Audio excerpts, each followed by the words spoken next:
On va gagner des sous. Qu'est-ce que t'as pris là? T'as pris tes clés et papiers, c'est bon? Ah, allez. Grâce à un ami garagiste, Piloty a pu acheter ce 4x4 2 fois moins cher que le prix du marché. Le petit Julian a tout juste 3 ans et roule déjà en grosse voiture. Et même si c'est interdit par le code de la route, pour le papa gitan, le siège bébé ne semble pas indispensable. Tous les matins, Allez, on va voir Pascal, mon fils. Piloty ne conduit pas son fils à la crèche, mais au travail. Qui c'est le roi? Qui c'est mon prince, ça? Oh, qui c'est le patron? Ah, il est là, le patron, hein? Ouais, pas, on va donner des sous. Là, qu'est-ce que vous faites, là? Eh ben, chaque matin, quand mon fils est réveillé aussi, j'attends qu'il se réveille, mon patron. Et de là, je le prends avec moi, on va dans les garages que je connais, que je travaille avec eux, et on regarde des voitures. Et lui, il me conseille. Il me dit, papa, t'achètes celle-là, t'achètes celle-là. Je commence à y apprendre le métier, on va dire. Chez les gitans, les petits garçons apprennent très tôt à suivre les traces de leur père. On va acheter la voiture.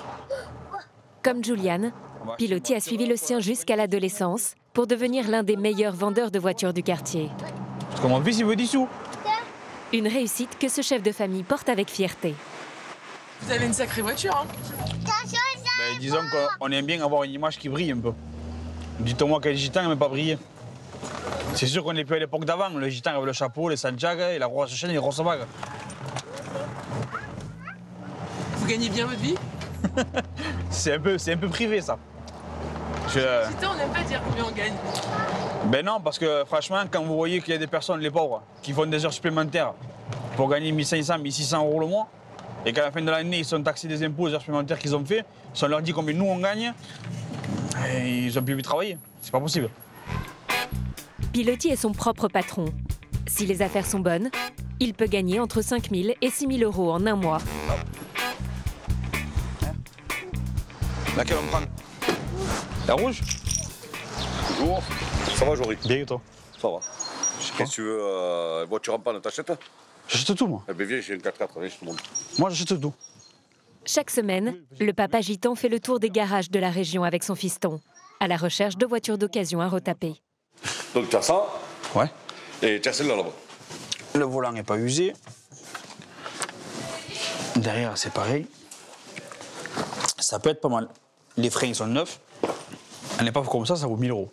1000 €, je vais faire, on va dire, 1500 de frais. 2005, je vais essayer de le vendre 4500, 5000. Vous voyez? Ça t'intéresse, hein, lui, hein? Ah, lui, il se régale, lui. On prend laquelle alors? Celle-là ou celle-là? La bleue? Il faut leur apprendre le métier. Il faut toujours apprendre une débrouille, comme on dit. C'est pas un enfant, il arrive, il grandit, il a un bac plus 6, et ça y est, parce qu'il va arriver, il ne peut même pas l'embaucher. Vous, c'est la débrouille. Moi, c'est la débrouille. C'est pas l'école. L'école, j'arrête un 3e, hein, comme tous les gitans presque. Mais c'est comme ça. Et ça marche. Ça marche même mieux. Piloty proposera 2 000 € aux garagistes pour 2 voitures. Il espère les revendre plus du double. Ce mois-ci, le père de famille a besoin de faire du chiffre. Il prépare la première grande fête en l'honneur de son fils. En ce moment, il me faut beaucoup travailler parce qu'il faut gagner le baptême de mon fils. Et le baptême de mon fils, pour moi, c'est quelque chose qui me tient à cœur, on va dire. C'est important. C'est quelque chose qui me revient assez cher. Vous, le budget pour votre fils? Pour le budget pour mon fils, entre 10 et 15 000 €. C'est énorme, vous vous rendez compte? Ah oui, c'est énorme. Je sais très bien que c'est énorme. Vous voyez, vous, à votre fils dire non, ça je peux pas parce que c'est trop cher. Moi, perso, je peux pas. Même que je me retrouve sans sous, si mon fils il veut ça, eh bien, il aura ça. Parce que je vais pas dire que c'est lui qui décide, mais à 90%, c'est lui.